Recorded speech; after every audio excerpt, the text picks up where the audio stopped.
Now, sources have told NDTV that opposition parties may move the no-confidence motion against the government tomorrow in the Lok Sabha. The motion is drafted and will be filed tomorrow. This is to push the government to have the discussion on Manipur. So the big question, if both the BJP and opposition want a discussion on Manipur, then what is the issue?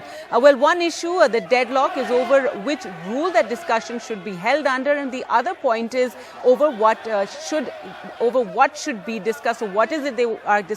Opposition wants Manipur, but the government also wants to discuss crimes against women in other states and Congress ruled states.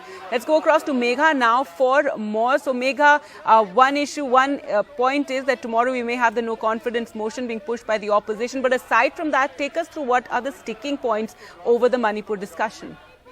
Well, it's, you've actually asked the right question, Gargi. When you say that both sides are wanting to discuss Manipur, then where is the problem? Well, from day one, this has been going on. First, the Prime Minister made a statement outside. That became a problem for the opposition as to why the Prime Minister spoke outside to the media and why did he not speak on the floor of the House when the House is in session. The Prime Minister's first responsibility is towards the parliamentarians in the House, and that he's accountable to the Parliament. Hence, it was his duty to speak inside the House. That's point number one. Then, of course, when the House started and the opposition started making a lot of noise and ruckus about discussing Manipur, the government readily agreed. The government agreed. The opposition then instantly changed the goalpost by saying that no, we need the Prime Minister to precede the discussion.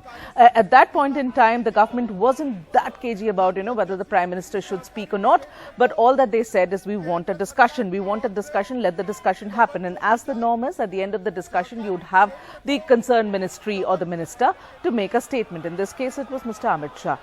Yet, then the opposition said, well, no, we want it under a certain rule, which is 267. And you suspend all other business of the House and let the discussion happen. Gargi, today in the morning, the chair in the Rajya Sabha said so. I mean, it was live on all.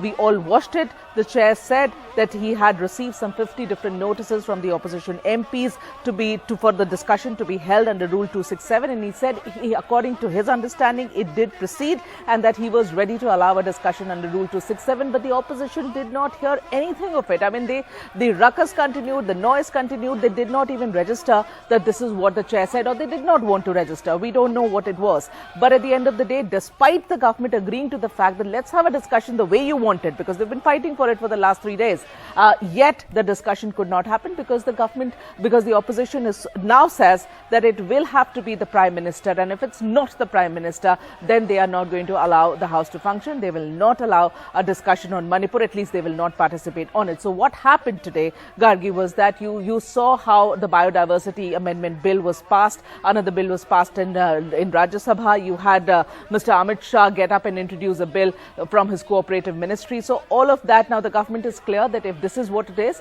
and we have been repeatedly appealing that let's have a discussion. If you still want the Prime Minister to speak, that may not happen. So we are going to push through our bills.